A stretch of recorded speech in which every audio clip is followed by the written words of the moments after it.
Hello everyone, नमस्कार। आज की वीडियो में हम एक बहुत ही कॉमन प्रॉब्लम के बारे में बात करेंगे जो बहुत से एस्पिरेंट्स आंसर राइटिंग के दौरान फेस करते हैं। वो ये कि कंटेंट की कमी पड़ गई है।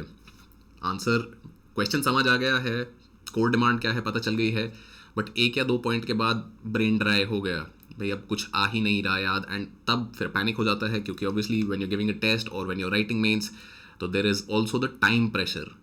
तो today's video is going to be about कि आप अपने मेंस आंसर्स में एक्स्ट्रा कंटेंट कैसे डाल सकते हैं in under 5 minutes, and how you can do this easily for most questions in mains without putting in too much effort into रट्टाफिकेशन। रट्टा नहीं मारना है, रट रट के कोई मेंस नहीं निकालता है। We will talk about the frameworks approach कि भाई किस तरीके से आप एक स्ट्रक्चर्ड मैनर में, स्ट्रक्चर्ड तरीके से ज़्यादा पॉइंट जनरेट कर सकते हैं। The core idea will be over here कि स्ट्रक्चर्ड अप्रोच हम अपनाएंगे। मेमोरी पे हम डिपेंड नहीं करेंगे, हम जनरेट करेंगे points, as many as 5 to 10 points within a few minutes for most questions in mains. Now यहाँ कंडीशंस अप्लाई लिखा है बहुत ही छोटे छोटे शब्दों में नीचे, जैसे some of those ads we see on TV. So let's talk about what are these conditions. सबसे पहली कंडीशन यहाँ पे यही है कि it is not applicable everywhere.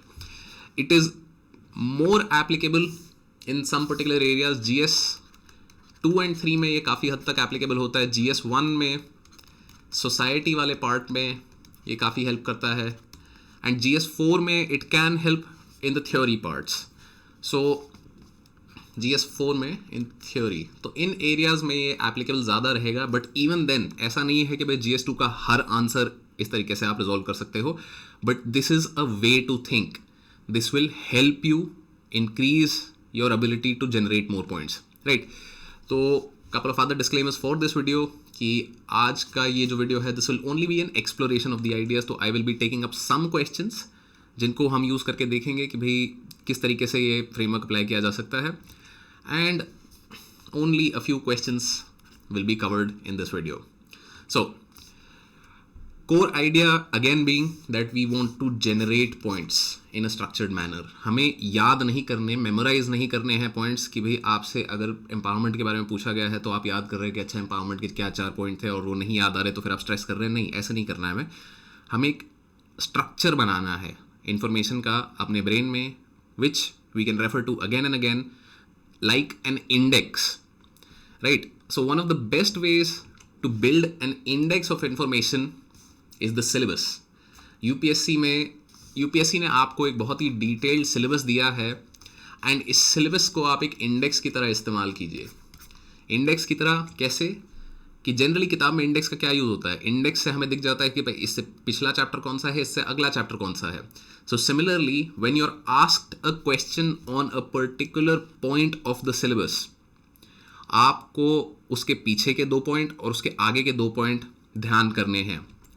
इसका प्री रेक्विजिट ऑब्वियसली रहेगा कि आपको सिलेबस याद होना चाहिए। So the only thing that I will be asking you to रट्टाफाई like by heart is the syllabus. Syllabus के अलावा आपको कुछ बहुत ज़्यादा रटने की ज़रूरत नहीं है, बट सिलेबस आपको रटना, अगर आप रटते हो तो it will be very beneficial for you.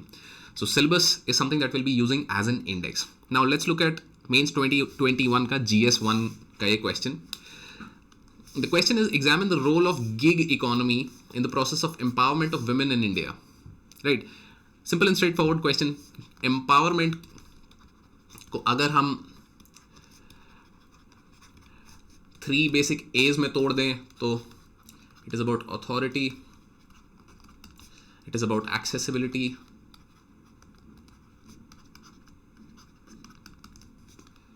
information. तो ये तो एक बेसिक फ्रेमवर्क हम एम्पावरमेंट के लिए कभी भी अप्लाई कर सकते हैं कि भाई एम्पावरमेंट में देखा जाएगा कि भाई क्या if somebody is being empowered, if women are being empowered, क्या उनके पास अथॉरिटी आई है, क्या वो सर्विसेज को या टूल्स ऑफ द स्टेट को एक्सेस कर पाते हैं, या उनके पास इंफॉर्मेशन है। एंड इस बेसिस पे तो हम मेजर कर ही सकते हैं, बट उसके अलावा अगर हमें पॉइंट्स जनरेट करने में दिक्कत हो रही है तो हमें क्या करना है, हम जाएंगे सिलेबस पे। सिलेबस हम देखेंगे। So this is the GS 1 का syllabus, and this is something that I want you all to have in your head. Now point 6 and 7, role of women and women's organisations and diversity of India, features of Indian society, और इससे पहले एक अगर point हम देखें तो हालांकि ये हिस्ट्री का पॉइंट है, बट यहाँ पे कैपिटलिज्म और सोशलिज्म के बारे में मेंशन है.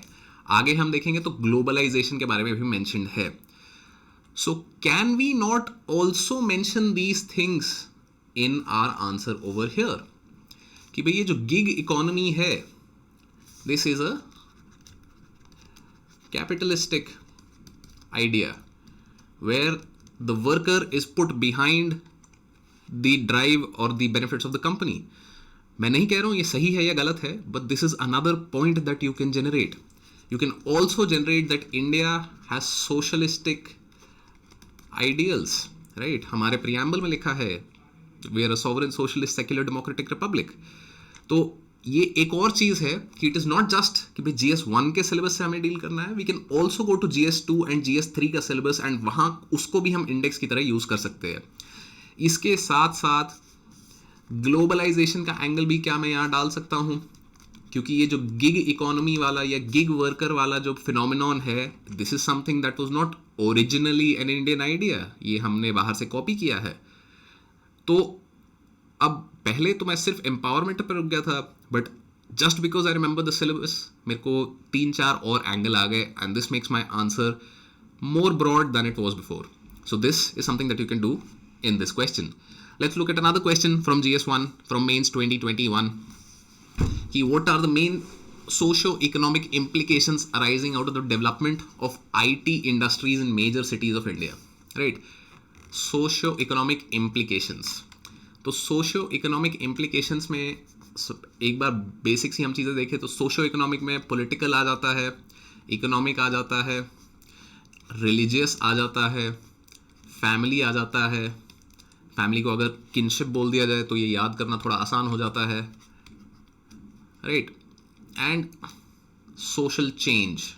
तो एक ये तो पर्क्स फ्रेमवर्क है. जब भी सोसाइटी का कोई क्वेश्चन आता है, use PERKS, political, economic, religious, kinship माने family relations and social change. तो पर्क्स फ्रेमवर्क तो हम डेफिनेटली हमेशा यूज़ ही कर सकते हैं, but at the same time अगर हमें और पॉइंट्स जनरेट करने हैं major cities in India, right, we will go back to the syllabus. Syllabus में हम देखेंगे कि भाई अर्बनाइजेशन यहाँ मेंशन्ड है, and as soon as I see urbanisation, उसके साथ साथ यहाँ ग्लोबलाइजेशन है, नीचे सोशल एम्पावरमेंट है, ऊपर population and associated poverty.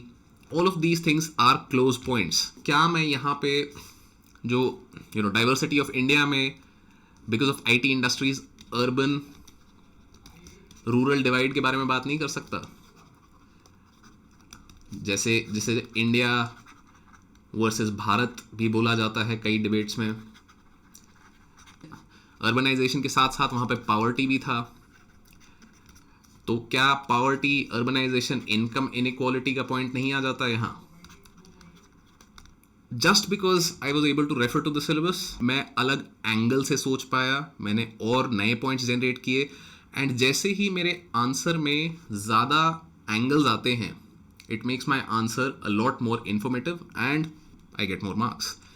So these are some things that you can try out. So similarly, let's look at another question from mains 2022 का GS1 का paper. Explore and evaluate the impact of work from home on family relationships. Family relationship में अगर आप बात कर रहे हो तो obviously यहाँ पे जो marital bond है, marriage का काफ़ी एक एंगल आ ही जाएगा, एंड ये काफ़ी एक्सटेंसिवली एक्सप्लोर्ड था ही ड्यूरिंग द पैंडमिक कि भाई मैरिज पे पॉजिटिव इम्पैक्ट क्या है, नेगेटिव इम्पैक्ट क्या है, द पेरेंट्स बीइंग होम, तो भाई चिल्ड्रन के ग्रोथ में क्या इम्पैक्ट आ रहा है, and incidences of domestic violence had increased. तो ये तो नॉर्मल सारी चीज़ें हो गई, बट अगर हम वापस जाते हैं सिलेबस पे तो वर्क फ्रॉम होम आपका जब आएगा तो this will be somewhere effects of globalisation on Indian society, right, क्योंकि वर्क फ्रॉम होम वही लोग कर सकते हैं जो डिजिटल या टेक फील्ड में काम करते हैं. तो इससे एक पीछे देखें, एक आगे देखें, तो भाई अर्बनाइजेशन, सोशल एम्पावरमेंट, पॉपुलेशन. तो पहले हम इस एंगल पे सोच ही नहीं रहे थे, we were simply stuck on the family angle, but now we also know कि भाई हम पॉपुलेशन एंगल पे भी सोच सकते हैं इसके बारे में. तो यहाँ पे पॉपुलेशन का अगर हम एंगल देखें तो we can also talk about things like pandemic babies, right.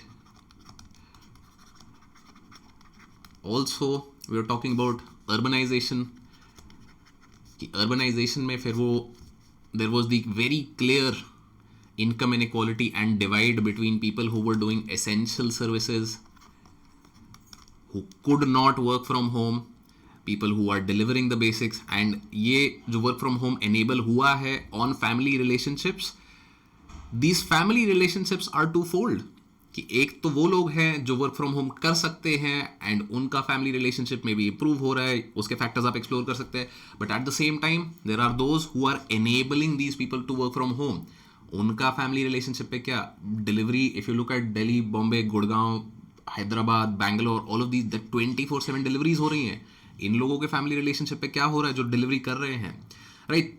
तो ये एंगल भी आप इंक्लूड कर सकते हैं, गिवन दैट कि भाई हम सिलेबस पे जाके वापस इन चीज़ों को देखें. Another question from mains 2022 GS2, do you agree with the view that increasing dependence on donor agencies for development reduces the importance of community participation in the development process? Justify your answer. तो ये एक बहुत ही general statement दे दी और justify करने को बोल दिया. बहुत से टाइम ये होता है लोगों को कि कैसे अप्रोच करें इस क्वेश्चन को. A very simple way, go back to the syllabus. यहाँ पे आप देखोगे डोनर एजेंसीज यहाँ मेंशन्ड है, NGOs, SHGs, groups and association, donor, charity. इससे पहले अगर हम देखेंगे तो गवर्नमेंट पॉलिसीज, इसके बाद हम देखेंगे तो welfare schemes for vulnerable sections, and 13th point is health, education, human resources.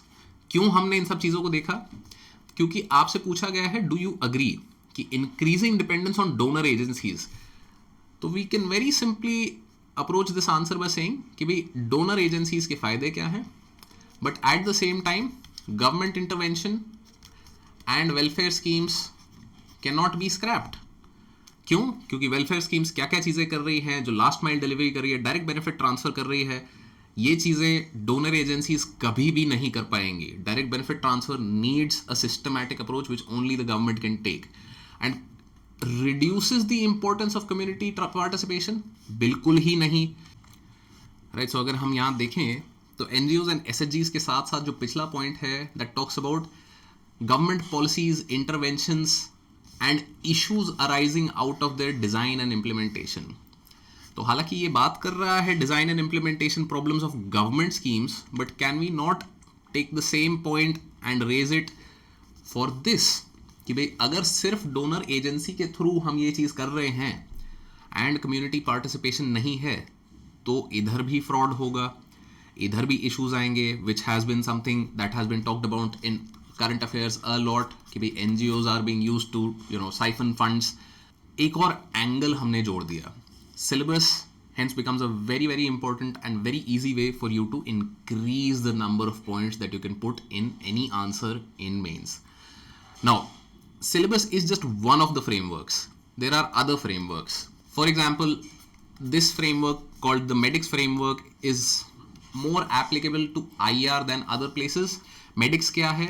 Military, economic, diplomatic, ideological, cultural and strategic. कभी भी आपको I2, U2 का सवाल आ जाए, या फिर क्वाड कंट्रीज़ का सवाल आ जाए, या भाई इंडिया चाइना रिलेशंस का सवाल आ जाए, या किसी भी चीज़ का आपको सवाल आ जाए, आप ये 6 एंगल से उस सवाल के बारे में सोचोगे, आपको हर एंगल पे 1 या 2 पॉइंट कहीं ना कुछ याद आएगा.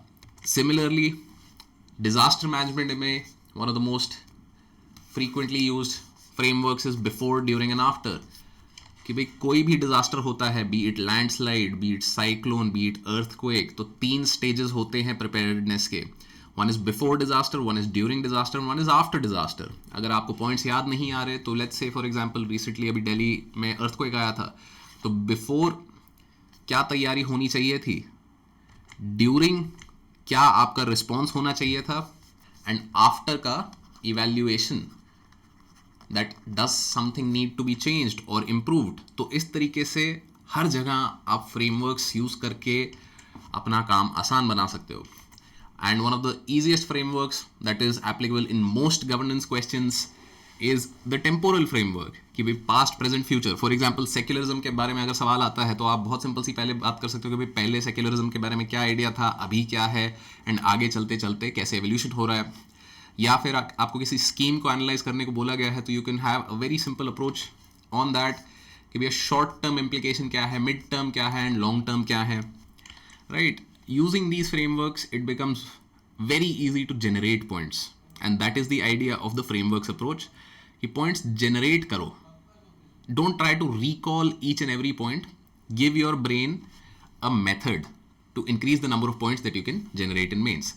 And on that note, if any of you are interested, we have a mains test series for the 2023 batch where you get mentorship till August 2023, or basically mains 2023. If you are giving mains next year, we will be mentoring you through and through. Details can be found on courses.upscprep.com. If you want to join, you can check it out over there. Link will also be in the video description. Even if you don't join our test series, I would still recommend कि कोई ना कोई test series आप ज़रूर join करें, क्योंकि आपको एक बहुत ही clear idea लग जाएगा कि भाई कहाँ gap आ रहा है preparation में. So test series ज़रूर दे, हमारी नहीं तो किसी की, बट टेस्ट सीरीज जरूर दे. And if you are interested in joining our test series, you can check it out courses.upscprep.com. Thank you all for watching and best of luck on your UPSC journey.